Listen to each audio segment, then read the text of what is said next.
leeway. It is a watch because you're wearing it, still tell the time, but it's more for art purposes. Countess of Hungary. And then from there, Can you read it? And there, Can you do it by and your there, remember, you know this, come on, my little horological. We have most of our watches that have, 12-hour counters and 60-minute counters. Is because actually this comes from a long lineage of different cultures using these forms, and so.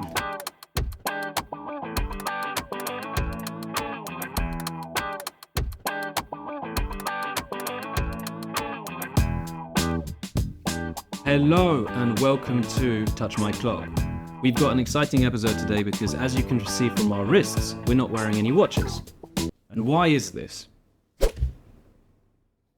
Because the episode is called No watches? Not on my wrist. Not on my wrist. Not on my wrist. Which I'm clearly, respecting that today. Read the brief. I've read the brief, but it doesn't matter. No. So there's one misconception when we talk about horology, is that it's all about watches. Now, this could be like a 20-part series, right? Because you just can endlessly talk about all these things. But we want to give a little bit of background on certain elements that are not watches. They're still horological. And maybe we start with a wristwatch check. So my wristwatch check is my bare skin, hairy skin. What have you got? You got nothing?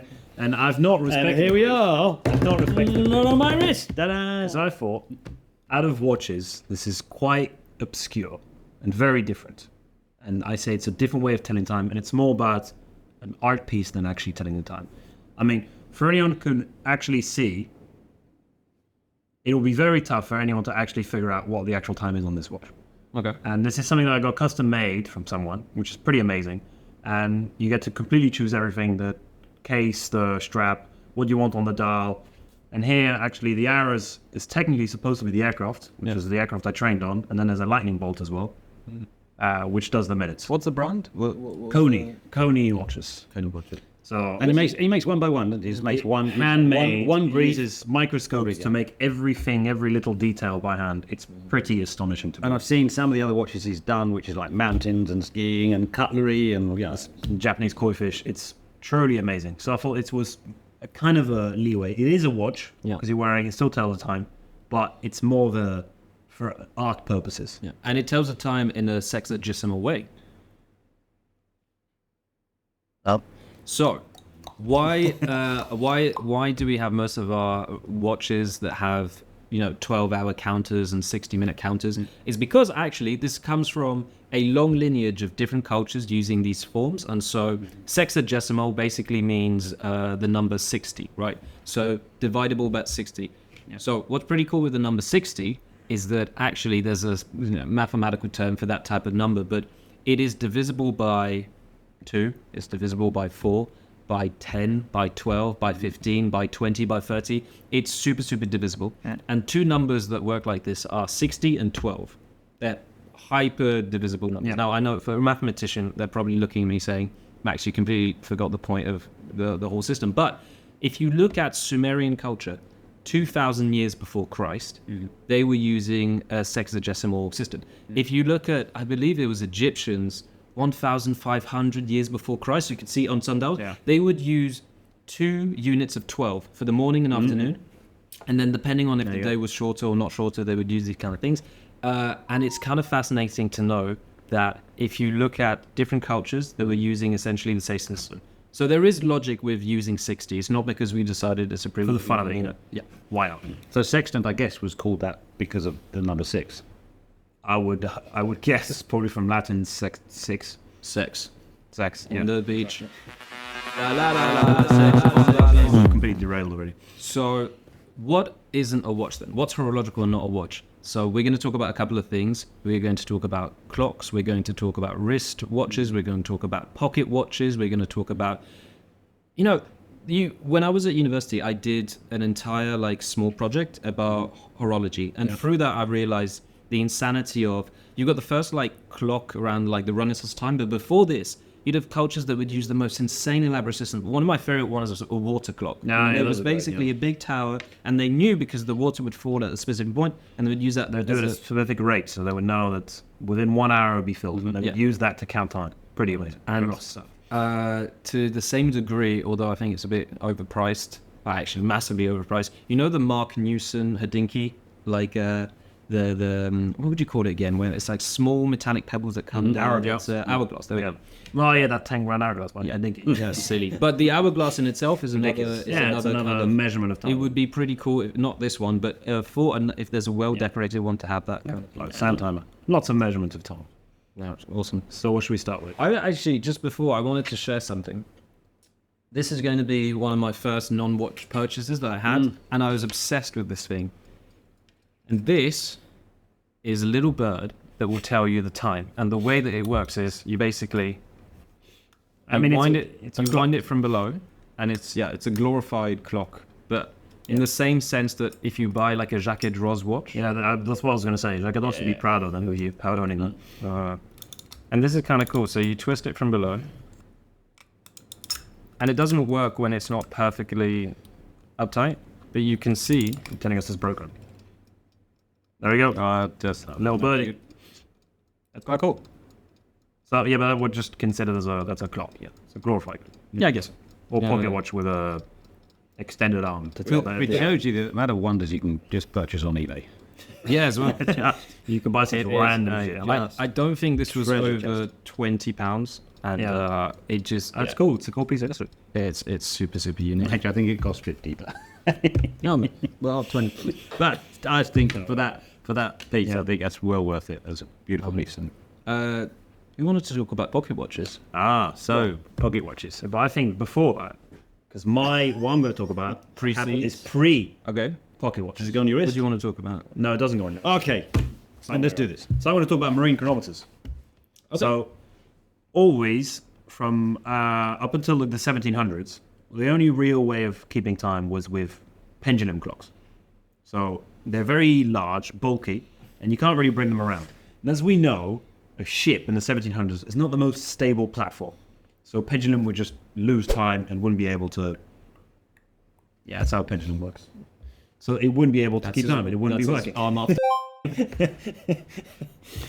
So Okay, stop it. That's weird. So I can't remember who it was, but some government, whatever, in the UK was opened this prize to be able to find how to be able to do timekeeping on the sea, because the problem was not latitude, because that we could just use the sun, whatever it is, and just see the measurement where the sun is at 12, which is at its highest peak, and then you would find your latitude. But to find your longitude is a complicated part, and that you need a timekeeping device. So up until then, they used rudimentary ways of doing it, and it wasn't really the best. But then they started inventing marine chronometers. And chronometers comes from Greek, is the boring part, Okay. which is Chronos? Chronos. It was the God of time. Exactly. He was It's the time. OG god. And meter is measure. So there you go. So basically, John Harrison was probably one of the first people to do it. So John Harrison started creating these marine chronometers. So these would be basically timekeeping devices that wouldn't need to be on a stable platform, that could be moving around and wobble around. So this was his first edition, which is the H1. But he was so obsessed with getting it perfect that it took him 31 years to get the perfect timekeeping device to do it. But from there, we see the more traditional marine chronometers that maybe people have more seen, Yeah. which is basically it kind of looks like a big clock inside of a box, and it'll be able to It can move move, around. right? It Yeah. can move around and wobble, which then lets it have its time, and that's when you can also think of the tourbillon after that. But that's basically what they used for Actually, I didn't think of that. So the tourbillon was basically, let's try to get the marine chronometer in a smaller. yeah. Interesting. So that's what they kind of used on ships, and then they were able to use longitude time. This one's quartz. Yeah, It doesn't matter. the idea is ignore it. But Yeah. the idea is that it was in these boxes. I didn't even see that actually. Good image selection, Eliot. Yeah, One thing it's, that is from the 1970s. exactly. Right, Whatever. okay. And his last edition was this one. So it went from complete into a box and to a large device. And after 31 years, he finally finished with this one, which is basically a pocket watch for time. So that's why I'm gonna shift it to you, mate, and you can tell us about pocket watches. So, well, everyone was wearing pocket watches. That was the absolute norm, and no one really put it in there until we kind of got to the war. And the first one, I think, was a fabulous Peter Hennon, who made a wearable pocket. Crown in it. made a wearable pocket watch. Now this is a Longines, this is a beautiful edition. This is the Grand Prix Bruxelles. If you go over it. Grand Prix Bruxelles, and I just think it's an absolutely beautiful watch. Wonderful chain, and you can open the back as well. And if you open the back, you can just see the Grand Prix Bruxelles on there. But I think when you started, I think it was Breguet. If you don't open it up, I think it was Breguet who kicked off with the first one for Queen Caroline of Naples, and that was the first wearable, I think, watch. And then, of course, Patek Philippe, the Countess of Hungary. And then from there, Can you read it? And there, Can you do it by your there, nose? remember, you know this. Come on, my little horological. Who was the first person? This is a Cartier watch. Who was the first person who was flying?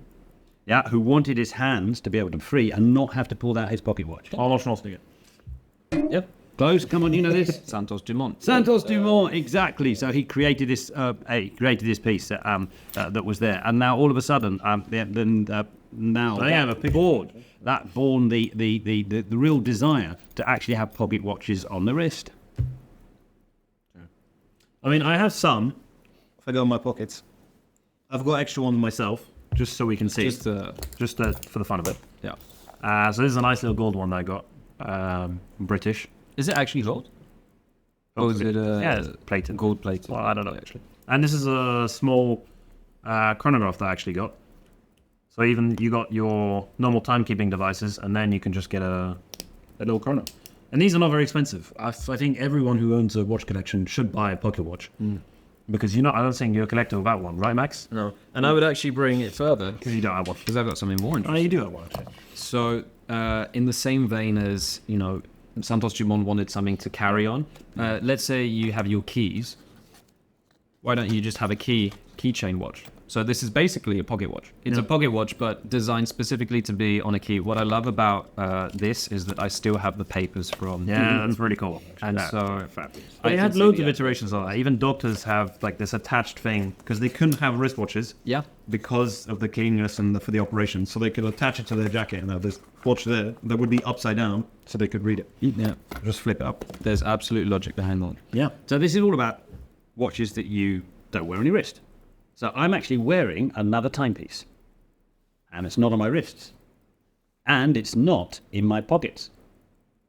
Scared, aren't you? Well, actually, here it is. Here it is. Here it is. Oh, that's horrible. Here it is. That's disgusting. This is actually this is you a buy that? necklace. This You know what? Put that away, burn it. this is a Psycho 19 Seiko. Why are you removing this? Psycho. Why is there glitter? There's glue. There's a glue from the there's a glue from the carrying case, and this is of course a pendant, a 1970s Psycho pendant. I've put it in the carry case, and the carry case has put a little into it.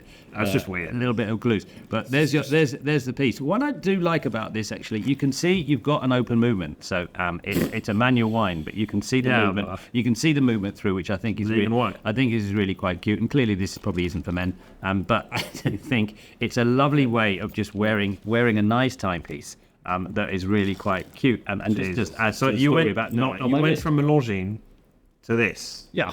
Come on, that's revolting. But it just shows a point of something different that you can wear. Yeah, I feel like it. It's another dimension, and that the lovely colour of that, I think it's quite cute.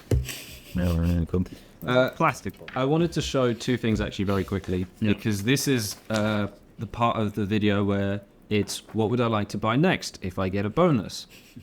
Which you won't get. Won't happen, but this is the JLC Atmos. I thought this was a really special clock to talk about. Now, if there's a variation in the temperature in the room by even 1 centigrade, what happens is there's a capsule with gas, ethylene chloride gas, that will expand if there's a change in temperature.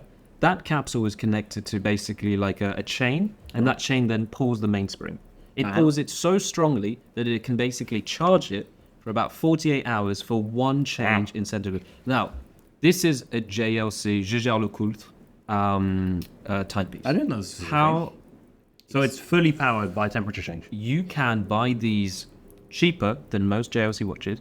On eBay, I found working ones for between £500 and £2,000.